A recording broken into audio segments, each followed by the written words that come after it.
La propuesta nace de esto. El eje temático es la educación en salud, principalmente en emergencias. Nos interesa la capacitación específicamente del soporte vital básico, y donde lo desarrollamos es en la Facultad de Medicina. Esas fotos que ven abajo es el Hospital Universitario Integrado, que es donde yo trabajo todos los días. Es un ámbito realmente muy agradable porque se genera una nueva manera de aprendizaje. Y bueno, ya la definición de muerte súbita la hemos hablado. El tema es por qué definir a la universidad como un eje para el compromiso de la capacitación masiva. Bueno, porque la muerte súbita, como ya se ha dicho en varias oportunidades de este simposio, es una de las causas más frecuentes de muerte en todo el mundo. Y no solamente eso, la mayoría muere en el hogar, o esto ocurre fuera del hospital, y menos del 10% llegan al hospital. Y por supuesto porque la cardiopatía isquémica es uno de los factores más importantes en donde la universidad y la Facultad de Medicina tienen mucho por hacer. Pero no nos olvidemos que la mitad de las personas que sufren una muerte súbita no sabían que tenían alguna enfermedad o no se le había detectado. Por lo que no alcanza solamente con ir a prevenir los factores de riesgo, que sería un plano muy importante, sino que también tenemos que trabajar en disminuir los eventos de muerte súbita sin un reanimador como primer testigo inicial. Y para lograr esto tenemos que aumentar la masa crítica de personas capacitadas. Y este es el compromiso que queremos que las universidades y las facultades de medicina asuman. Nosotros desarrollamos un plan estratégico de capacitación de soporte vital básico y desfibrilación precoz. Y resalto lo de desfibrilación porque ahora vamos a hablar un poco más del tema. En Argentina, que es el país de donde yo vengo, 40.000 personas mueren por año por muerte súbita. Cuando mueren 10.400 por tuberculosis, mueren 7.200 por accidentes de tránsito. Tenemos muerte por HIV-Sida y otras enfermedades relacionadas, 4.500 personas. Por fuego tenemos 200 muertes. Ahora, todos los edificios de Argentina tienen extintores de incendio, tienen señalizadores de humo como hay acá, por si llega a haber humo para detectarlo, tienen un protocolo de acción frente a un evento de un incendio. Es más, yo cuando vine a este hermoso país, me subí a un avión y una azafata se tomó el trabajo de ponerse adelante y explicarme cómo ponerme un salvavidas para que yo no muera o tenga un protocolo de acción y no muera ahogado. ¿Qué probabilidad hay de que yo muera ahogado arriba de un avión? ¿Y qué probabilidad hay de que yo sea testigo de que alguien que está al lado mío no respira? Me parece perfecto que estén los protocolos, no digo que no lo hagan, pero ¿por qué no con el mismo énfasis o con una proporcionalidad? O sea, viendo que en Argentina viajan en avión 20 millones de personas por año. ¿Saben cuál es el promedio de edades? Más de 50 años, porque los más jóvenes no tienen plata para viajar. Y esto en el avión, pero también en el colectivo que nos va a llevar ahora de vuelta. ¿Alguien tiene un protocolo de acción por si alguien deja de respirar? Acá mismo en esta sala, en este predio, me dieron esto, hermoso, esta es la puerta de la felicidad, ¿sí? Te da comida, te da bebida, te deja entrar a otros lugares, pero en ningún momento la chica que me lo colocó me dijo, mira, si llegás a ver a alguien que no respira dentro del predio, este es el protocolo. Por supuesto que si tenemos un DEA, dentro del protocolo va a estar incorporado llamar y pedir un DEA. Pero si no hay un DEA, hagamos un protocolo sin DEA, hagamos con lo que tenemos. Eso no es dinero, eso es organización. Y ahí creo que la universidad y la Facultad de Medicina tienen un rol muy importante. Imagínense que la Universidad de Cuba o cualquiera de las que ustedes representan se comunique con este hotel Barceló y digan, hola, sí, necesitan ayuda para elaborar un protocolo de acción en su hotel. Nosotros podemos darle ciencia y podemos darle ese aire científico que tiene la facultad para ayudarlos a que ese protocolo realmente tenga lo que necesitamos para que un testigo inicial pueda reaccionar en un ambiente verdadero. O sea, que esté elaborado sin estrés cognitivo y que esté elaborado teniendo en cuenta la memoria a largo plazo, ¿sí? Y eso es lo que nosotros quisimos elaborar en nuestro trabajo. ¿Y por qué también la muerte súbita cardíaca? Porque bueno, es un desafío para todo el personal de salud, como ya se dijo varias veces, pero también es muy importante en el impacto socioeconómico que podemos brindar si lo logramos. Solo para recordar, la mayoría de las muertes son por enfermedades cardiovasculares en el mundo y la mitad son por muerte súbita cardíaca. Y como dije antes, muchos de ellos no lo sabían. El Parlamento Europeo en el 2012 le pidió a sus países miembros que enseñen a manejar DEA.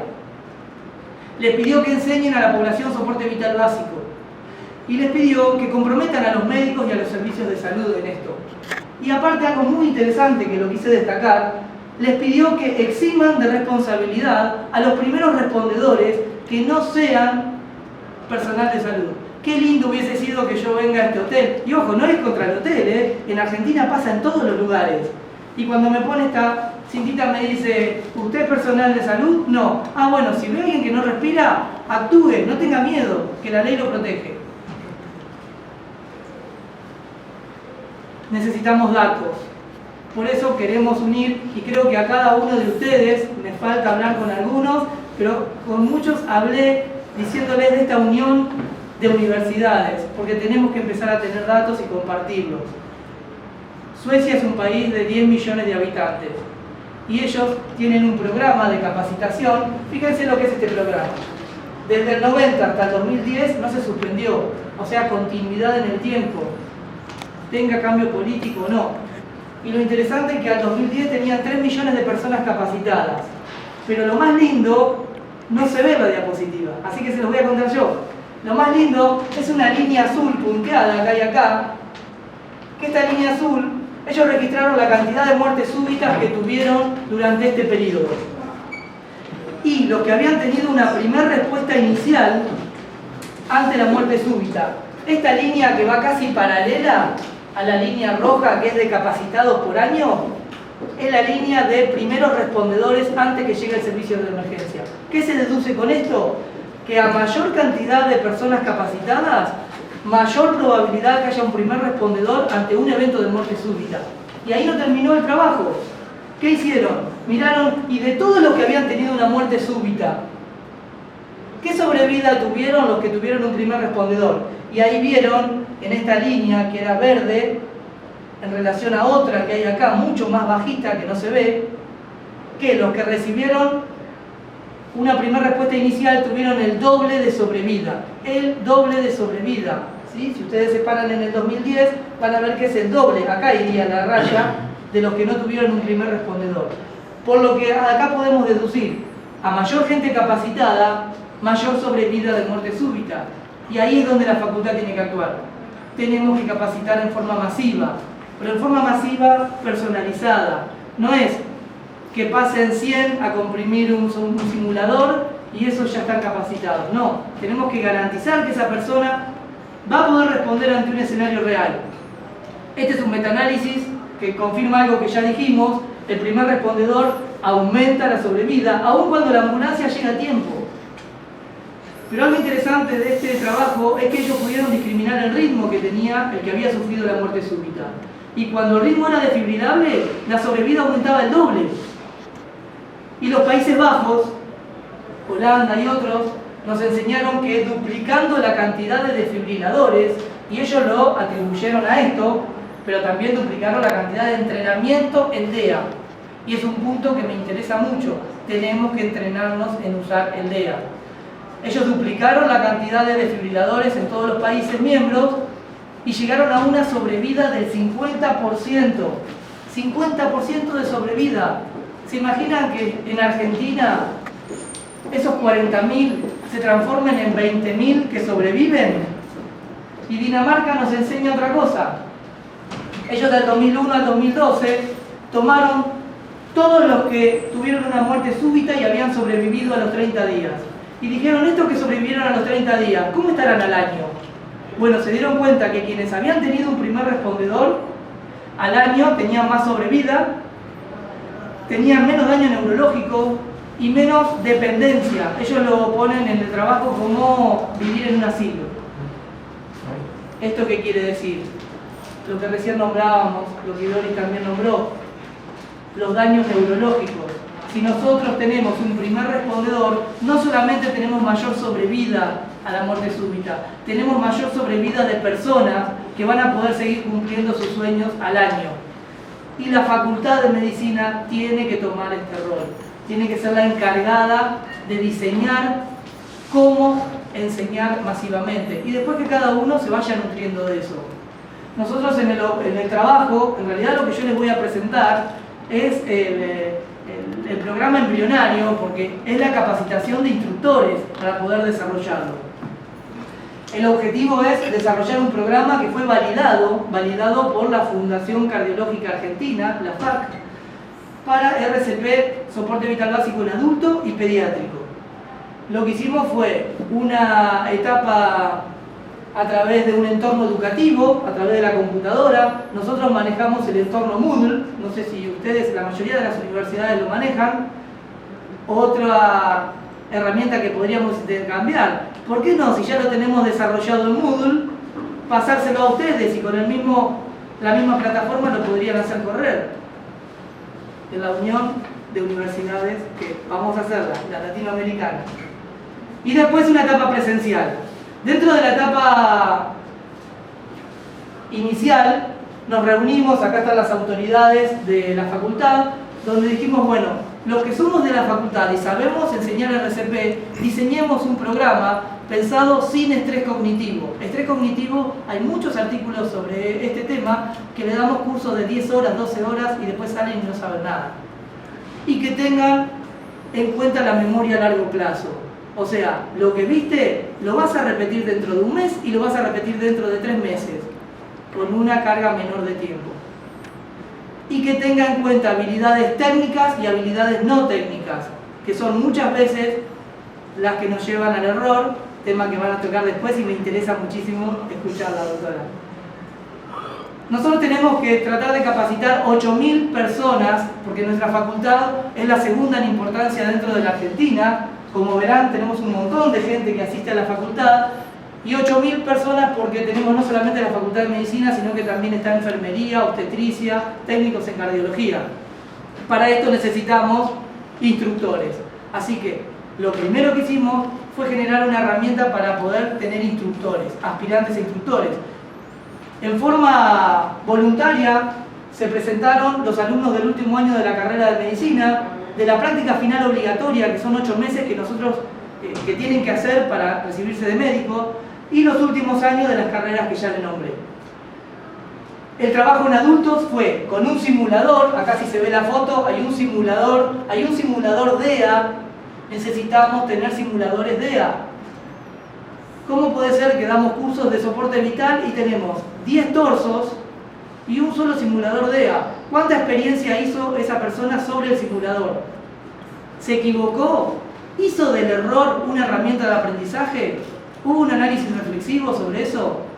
Bueno, en este caso tenemos un instructor por cada simulador y 2 aspirantes a instructores, ¿sí? Es masivo, pero personalizado. Y en la parte pediátrica estaban hechos en forma de 3 talleres que iban rotando. Ya dijimos, el entorno tenía un pretest, tenía un post-test, tenía material multimedia para que puedan ir aprendiendo, y la parte presencial iban haciendo las prácticas, íbamos evaluando con lista de cotejo. La lista de cotejo fue muy interesante porque evaluamos la parte actitudinal, procedimental y la cognitiva. Y acá es lo que yo les quería mostrar, y esto es lo más lindo de la presentación. Cuando nos fijamos si aseguraba la escena, había un 8% que no aseguró la escena. Este dato que no se ve muy bien, pero que está en naranja, es lo que no se registró. Así que eso no lo vamos a tomar en cuenta, porque el instructor no lo marcó. Pero un 8% no aseguró la escena, o sea que puso en riesgo su vida.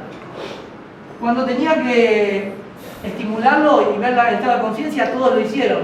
Pero cuando tuvo que ver si movía el pecho, aclaro que nuestros simuladores no tienen para respirar, ¿sí? Y no tienen feedback. Pero aún así no miraron si movía el pecho. Un 10% no miró si movía el pecho. ¿Se imaginan si yo tuviera un simulador que tenga gasping o que tenga un boqueo? Tal vez el error sería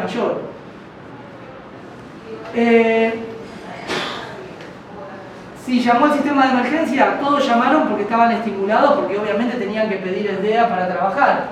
Pero cuando comenzaron las compresiones, esto nos alarmó. Las compresiones efectivas, y eso lo habló el doctor Jorge anteriormente, solo el 85% hizo compresiones efectivas. Y acá hay un dato muy interesante. ¿Recuerdan la foto que les mostré donde estaba un simulador DEA y 2 aspirantes a instructores? Bueno, así se trabajó. La respuesta esperada era que cuando llegaba el DEA, uno comprimía y el otro colocaba los parches y encendía el DEA. Bueno, un 32% dejó de comprimir, o sea, perdió tiempo y disminuyó la sobrevida de ese paciente. Por otro lado, acá lo que decía, interrupciones distintas, pequeñas interrupciones. Un 9% hizo pequeñas interrupciones. Por ejemplo, se acomodó los anteojos, se arregló el pelo, se arremangó. Esos segundos que sabemos que después, a la hora de los resultados, cuentan. Otro dato muy interesante.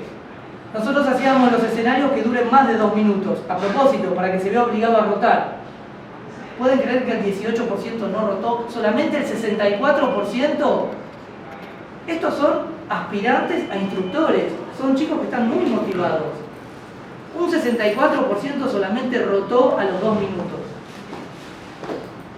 Y después cuando miramos si comienza de nuevo las compresiones, muy poquitos, pero no lo hicieron en el momento adecuado. Y otro dato interesante que acá quiero resaltar es que no interpretaron las órdenes del DEA.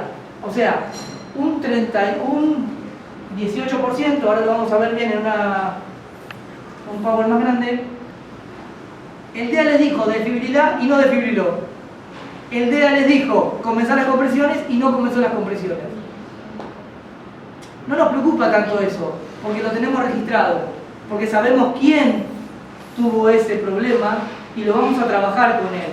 Y vamos a ver qué modelo mental tiene él y cómo podemos ayudar a que genere herramientas para que esto no le suceda. Y ahora, en la parte de las habilidades no técnicas. Fíjense que las habilidades no técnicas son un poco las que hacen que cuando están frente al escenario no actúen. ¿Qué capacidad de liderazgo tenían? Bueno, el 70% logró liderar la escena, o sea que el resto no. Pero solo el 64% lograron hablar con una voz calma y dar órdenes claras. Las personas que no lograron hablar en forma clara y dar órdenes y no lograron liderar la escena, posiblemente tengan una autoeficacia baja. Esa autoeficacia es una manera de medir que probablemente esa persona no actúe en el momento de un escenario real. Por eso tenemos que incorporar en nuestros cursos las habilidades no técnicas, medirlas y medir la autoeficacia de nuestros participantes y tratar que todos salgan con una autoeficacia elevada, porque el gran problema es que no están reanimando en la vida real. Hay trabajos que indican que unos 6 meses después que hicieron un curso, menos del 18% se animó a hacerlo en la vida real.